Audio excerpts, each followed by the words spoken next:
மகன்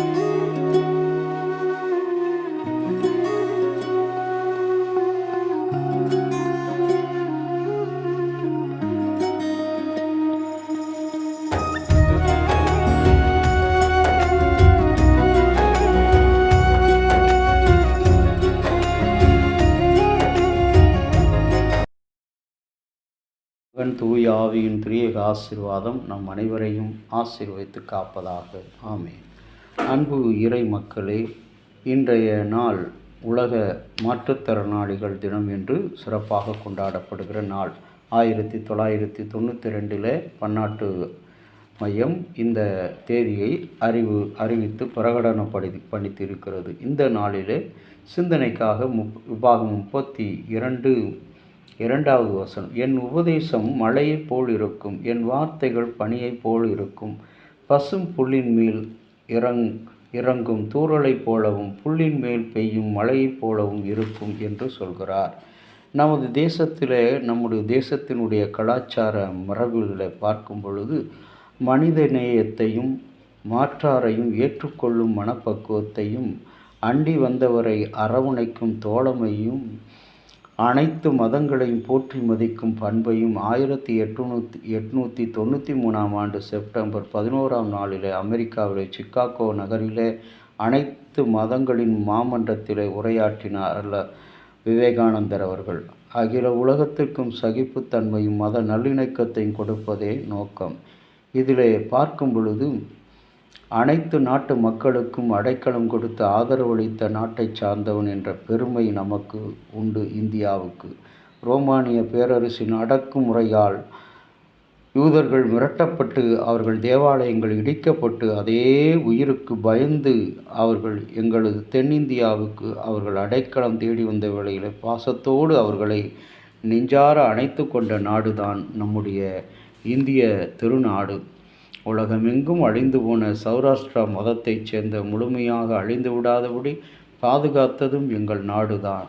எங்களுடைய சிறு வயதிலிருந்து என்னை போன்ற கோடிக்கணக்கான இந்தியர்களும் ஒவ்வொரு நாளும் மீண்டும் மீண்டும் சொல்லும் வேத மந்திரம், பரந்த நிலப்பரப்பின் பல இடங்களில் தோன்றும் நீரோடை பளபளப்பாக இருந்தாலும் அவைகளில் வடியும் நீரெல்லாம் எப்படி ஒன்றாக ஒரே சமுத்திரத்தில் கலக்கிறதோ அதுபோல ஆண்டவராகிய கடவுளும் கூட இந்த நாளில் என்னுடைய வார்த்தைகள் உபதேசம் மலையைப் போல இறங்கும், மலை போல இறங்குகிற அந்த உபதேசம் என்ன, சீனாய் மலையிலே இருந்து மோசை வழியாக கிடைத்த அந்த உபதேசம், அதைத்தான் மலையில் இருந்து இறங்கும் உபதேசம்.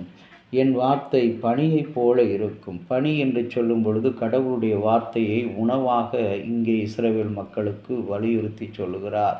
அவர்கள் பாலைவனத்தை கடக்கும் பொழுது அவர்கள் அடுத்த வேளை உணவுக்காக அங்கலாய்த்து புலம்பும் பொழுது அவர்களுக்காக மன்னாவை அங்கே ஏற்பாடு செய்த ஆண்டவர். சாரிபாத் ஊரிலே எலிசாவுடைய வாழ்க்கையில் ஆண்டவர் அந்த அடையும் மாவையும் அவர்களுக்கு கொடுத்து ஆயத்தம் பண்ணினதை போல அவர்களுக்கு பனியைப் போல அந்த மன்னா என்று சொல்லக்கூடிய அந்த உணவு பனியைப் போல புல்லின் மேல் உலாவுகின்ற, புல்லின் மேல் நிற்கின்ற ஒரு காரியமாக, அதனால தான் புல்லின் மேல் மழை பெய்யும் மழையைப் போல இருக்கும் என்று சொல்கிறார் கர்த்தருடைய அந்த உணவு.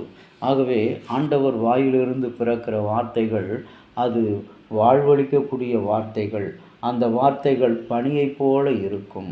பனி எப்படி அந்த உலகத்துக்கு அழகையும் அன்பையும் பசுமையும் கொடுக்குதோ அதுபோல பசும்புல்லின் மேல் இருக்கும் தூறலைப் போல அவருடைய உபதேசம் மலை போல இருக்கிறது. மலையில் இருந்து, சீனாய் மலையில் இருந்து கொடுக்கப்பட்ட அந்த 10 கட்டளை, ஒரே மலையிலே கொடுக்கப்பட்ட அந்த வார்த்தை, அங்கே மோரியா மலையிலே கொடுக்கப்பட்ட அந்த திரு சத்தம், அந்த தெய்வீக வெளிச்சம் அவர்களை வாழ்வு கொடுத்தது.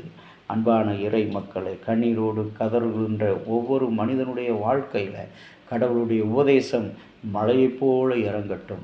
மழையைப் போல இறங்க வேண்டும் என்று சொல்லி வாஞ்சிக்கும் பொழுது அது உன் வாழ்க்கையில் இருக்கும். பனியைப் போல அது பரலோக மன்னாவாக, அந்த மன்னாவாக காடைகளைப் போல உங்கள் வாழ்க்கையை நிரப்பும். பசும் புல்லின் மேல் நிற்கின்ற பனித்துளியைப் போல இருக்கும். நம்முடைய வாழ்க்கை எவ்வளவு ஆசீர்வாதமாக கடவுள் வைப்பேன் என்று வாக்கு கொடுக்கிறார்.